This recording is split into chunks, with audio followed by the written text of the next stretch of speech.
The dust rose slow and heavy that morning, hanging in the warm air like it did not want to settle. Folks had gathered early, boots scraping against the dry ground, voices low, eyes curious. Auctions always brought a crowd, but this one felt different.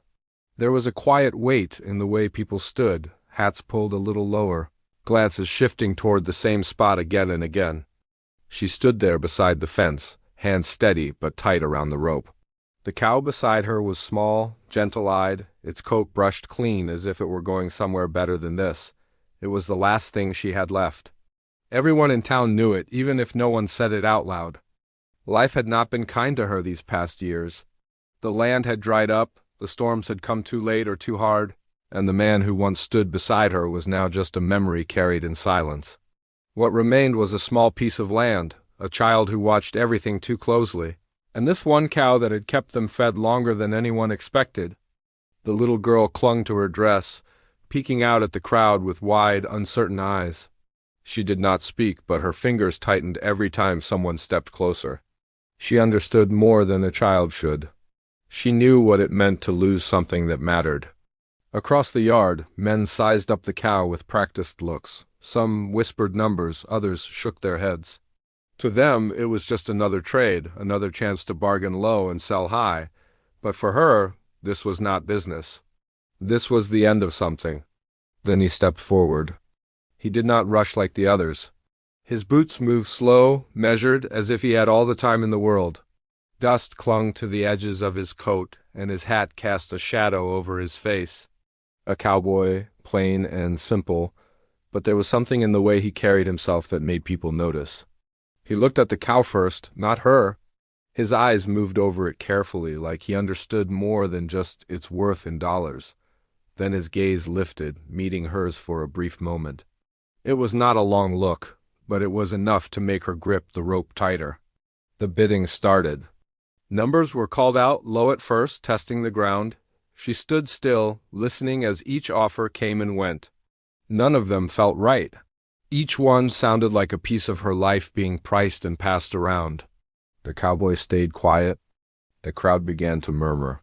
Some thought he was not interested. Others guessed he was waiting for the right moment.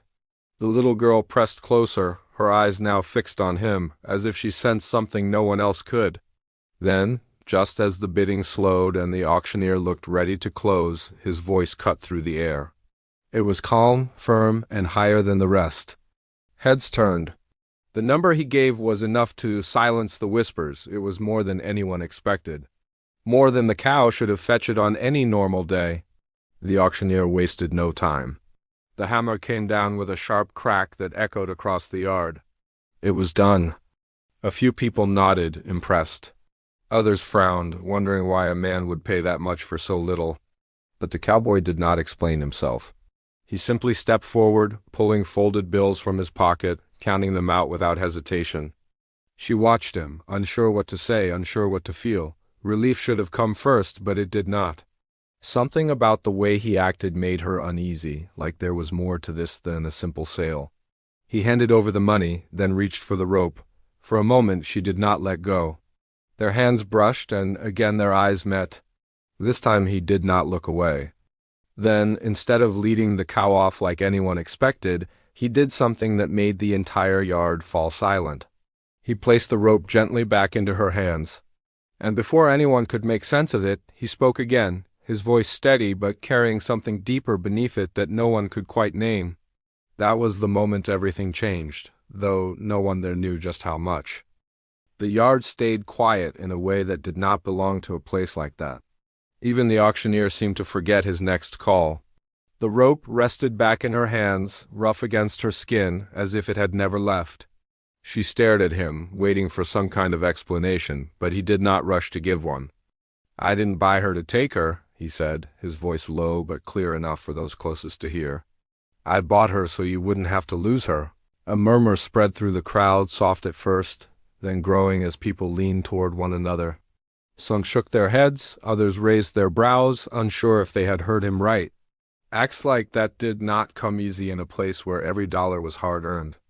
She swallowed, her grip still firm on the rope. "Then why bid at all?" she asked, her voice steady, though there was a crack beneath it that only someone close might notice. His gaze did not shift. Because they would have taken her from you for less, he replied. And I wasn't about to let that happen. The answer did not settle things. If anything, it stirred more questions than it calmed. She glanced at the money now in the auctioneer's hand, then back at the man standing in front of her. No one gave away that kind of money without reason. Not here, not anywhere. The little girl stepped slightly forward, her small hands still clutching the fabric of the dress. She looked up at the cowboy with a mix of wonder and caution, as if trying to decide whether he was something good or something to be wary of. Children had a way of seeing truth in places grown folks often missed. "Ma," she whispered, her voice barely reaching beyond them. "Why's he doing that?" She did not answer right away. She could not. Because she did not know, the crowd began to thin, but not quickly. People lingered, pretending to check other items, though their ears stayed turned toward the strange turn of events. A few men cast long looks at the cowboy, measuring him in a different way now. Kindness like that could be mistaken for weakness in a place where survival came first. He reached into his pocket again, slower this time, pulling out nothing more than a worn piece of paper. He looked at it for a second before folding it back and tucking it away. It seemed small, almost unimportant, but something about it made her uneasy. "You're from around here?"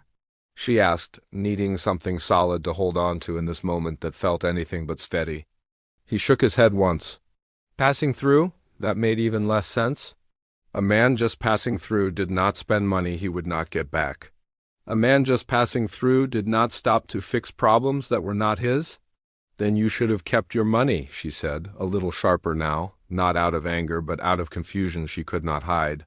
"We would have managed." He gave a faint smile, though it did not quite reach his eyes. "From what I've seen, you've been managing alone for too long." The words landed heavier than he might have meant them to. She straightened slightly, pride rising up to meet whatever pity might have been there. She had carried her weight without asking for help. She had done what needed to be done. "I didn't ask for saving," she replied. "I know," he said. "That's why I didn't ask if you wanted it." That answer should have upset her more than it did.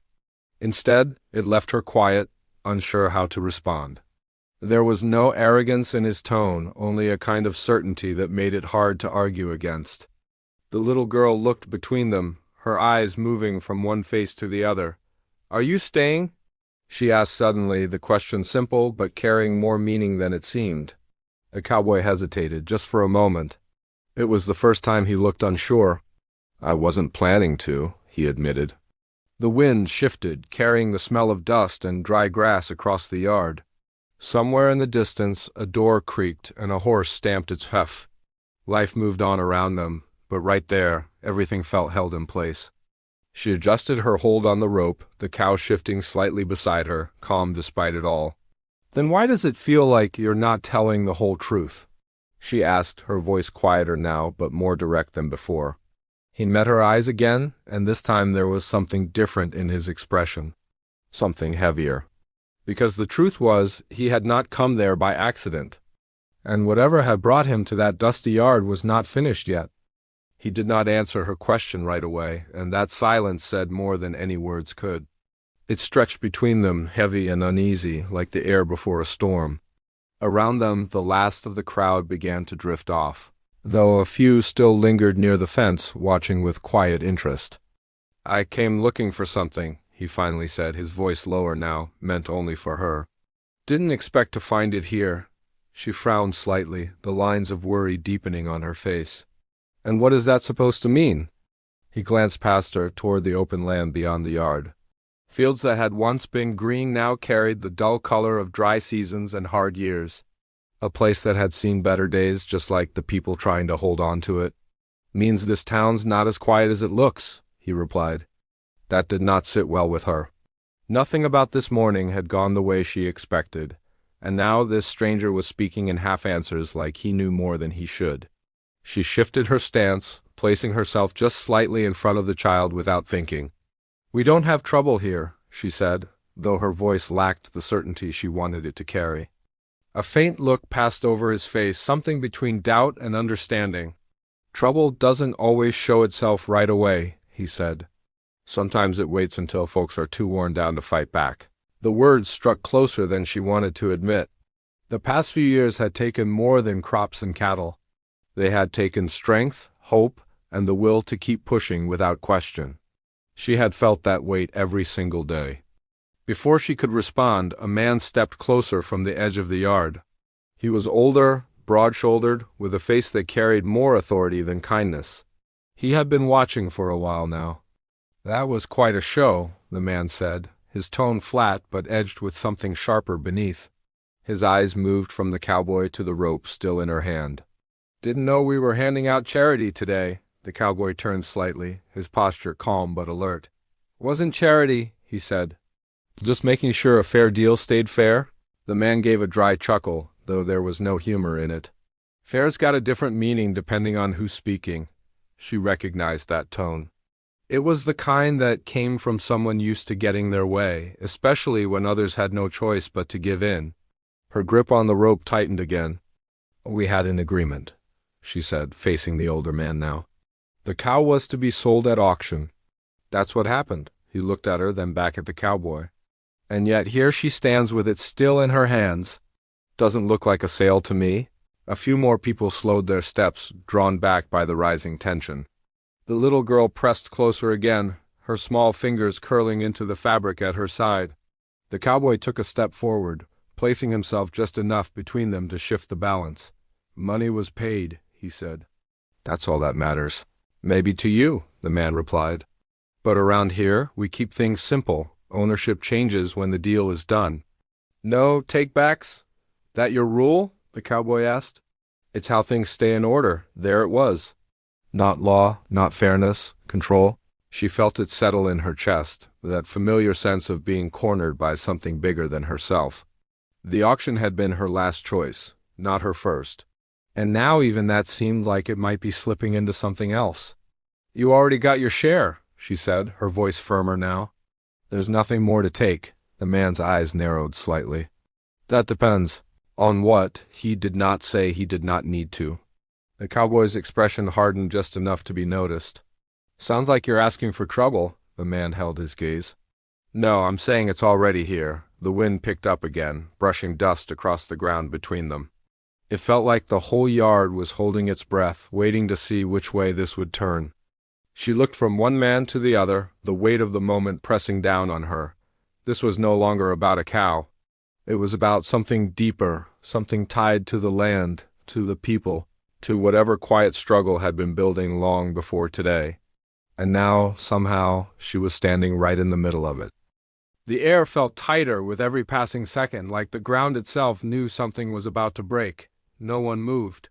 Even the few folks still standing nearby kept their distance now, watching in silence as if stepping closer might pull them into something they could not escape. She kept her hold on the rope, though her hands had started to tremble. The cow shifted again, sensing the unease, its calm nature beginning to fade.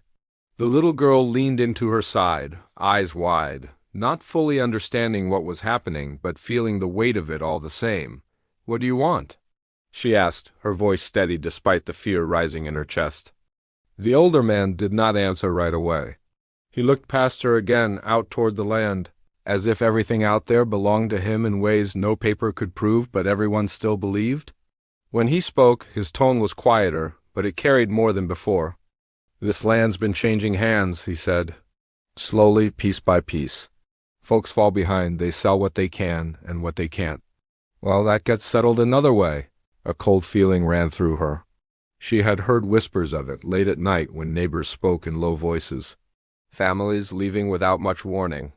Farms standing empty by the next season. She had told herself it had nothing to do with her, that she could hold on if she just worked harder. "You already took enough?" she said. "We paid what was owed. For now," he replied. The meaning hit harder than anything he had said before. This was not about today. It was about tomorrow and the day after that and every day that followed. It was a line that kept moving, one she would never be able to catch. The cowboy shifted his stance, his presence firmer now. "That's not how a fair deal works," he said. The man gave him a long look. "You keep using that word like it means something out here." "It does," the cowboy answered. Just not to the right people. The tension between them sharpened like a wire pulled too tight.